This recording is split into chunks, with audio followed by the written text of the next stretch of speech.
Moins de 24 heures avant l'événement majeur que Bamako et le Mali préparent, le comité d'organisation visite les lieux susceptibles d'être visités par les dirigeants de la Confédération. Première étape, l'aéroport international président Modibo Keïta Sénou. Tout est prêt, notamment le pavillon présidentiel pour accueillir les chefs d'État et leurs délégations.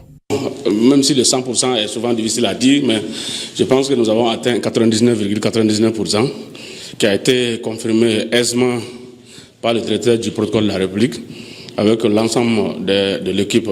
Donc je pense aujourd'hui que demain matin, nous serons là en nombre pour accueillir cet événement grandiose. À 2 pas de l'aéroport, dans la zone aéroportière, la chaîne de télévision de l'AES qui diffusera les programmes audio et vidéo de l'AES accueillera les invités de ce jour-là dans ses studios flambant neufs.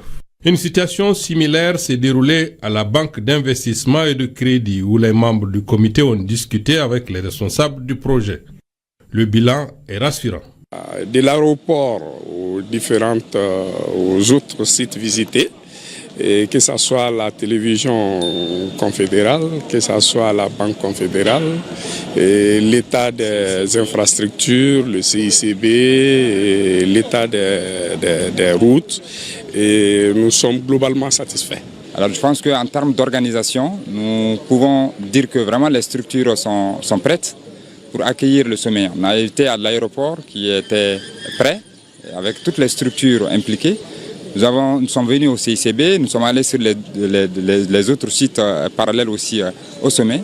Je peux confirmer aujourd'hui qu'au niveau organisationnel, nous sommes fin prêts pour accueillir les chefs d'État de l'AES. À présent, un dernier message adressé aux populations pour solliciter leur compréhension et leur participation à l'accueil de ces invités de marque. Il faut que le public se mobilise massivement tout au long, en réalité, des trajets des chefs d'État pour réserver un accueil chaleureux aux chefs d'État de l'AES, c'est-à-dire de l'aéroport jusqu'aux abords de Koulouba. On peut désormais affirmer sans crainte d'être contredit que le Mali est pleinement préparé à accueillir la session du Collège des chefs d'État de l'AES dans un climat de paix et de fraternité.